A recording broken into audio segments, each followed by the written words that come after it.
What's up guys, I'm Kyle. Today we're talking about the 2019 Audi A8. So the new Audi A8 is set to be unveiled on July 11th and it will be released next year as a 2019 model year. When I was researching this story, one of the articles I read said it was so complicated that you need a physics degree to understand it. Well, I was digging through the closet and oh, look what I found. The new A8 is going to ride on the latest edition of Audi's MLB Evo platform, which is also used in these vehicles right here that you can see on screen. Now you can see that a lot of these vehicles are SUVs and the A8 is obviously not. That's because the MLB platform is not so much a platform as it is a engineering standardization. So essentially what they're doing is creating a system of modular components that are shared across a lot of vehicles, and then they can sort of warp the outer shape of the car around that. So they standardize things like the engine cradle. That's going to be the same in every car on that list. So all of those engine cradles can be made at one plant and then shared amongst all these different vehicles.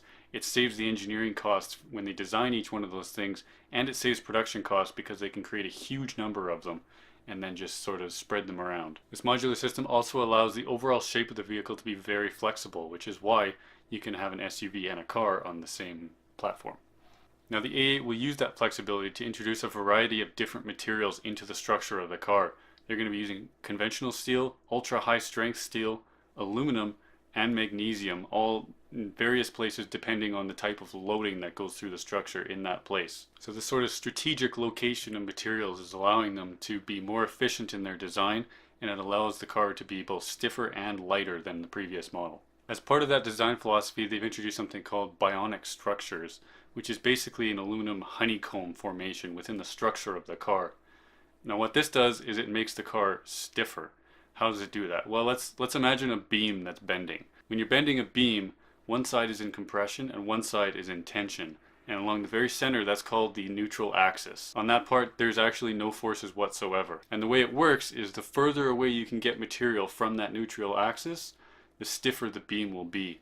So that's why I-beams have the shape they have. They have the central core with a neutral axis, and then they have a lot of material on the top and bottom to get it as far away as possible. It makes the beam very stiff. You can also think of it as bending a 2x4 on the long edge versus the short edge. It's the same amount of material both times, but on one way it's very flexible and one way it's very stiff.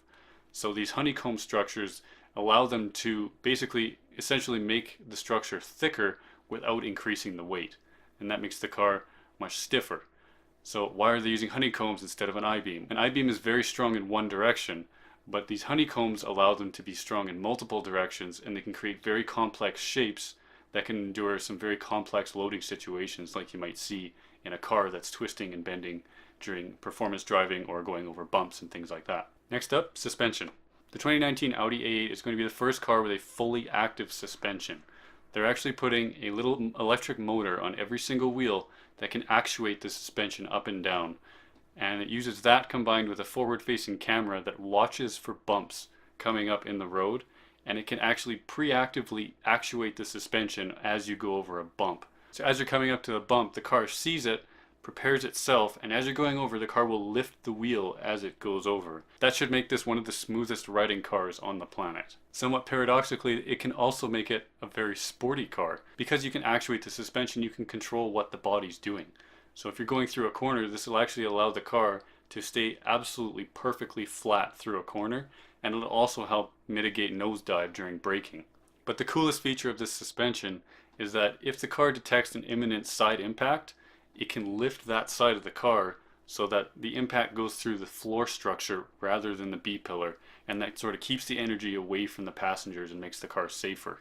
Now, modulating the suspension takes a lot of energy that would quickly overwhelm any normal car's electric system, so the Audi A8 is going to use a completely separate 48-volt electrical system that will be part of its mild hybrid drivetrain. So it can use regenerative braking to keep everything charged up, and you're not going to kill the electrical system of the car if you go over a bumpy road. And the suspension wizardry doesn't end there, because it also has four-wheel steering that significantly reduces the turning circle of the car, which makes it much more maneuverable. And at high speeds, the wheels will actually turn in the same direction. So when you're changing lanes and things, it'll make the car much more stable. Now, moving away from hardware and more into software, this is a high-end luxury car. Of course, it's going to have all of the best new tech and the most notable is in autonomous driving. Audi's new AI traffic jam pilot allows the driver to completely take their hands off the wheel at speeds up to 60 kilometers an hour. So it's not quite as good as Tesla's system, but Tesla's also been running into a lot of legal issues with accidents and things. People are blaming it on the car. So I think this is a safety move by Audi to kind of stay out of that zone. So for now, it'll be low speed only. And lastly, we have the Audi's remote parking pilot, which allows the driver to get out of the vehicle and the car will sort of drive off and find its own parking spot. Whether or not the car will come back to you after it finds the parking spot, we don't know. There's not a lot of details on how this will work and what extent it will work to, but it's very cool nonetheless, and I'm excited to see that come out. That's all I have for today. Watch out for the official press release for the new 2019 Audi A8 on July 11th. Thanks for watching. Check me out on Instagram. Remember to like and subscribe, all that jazz. I'll see you next time.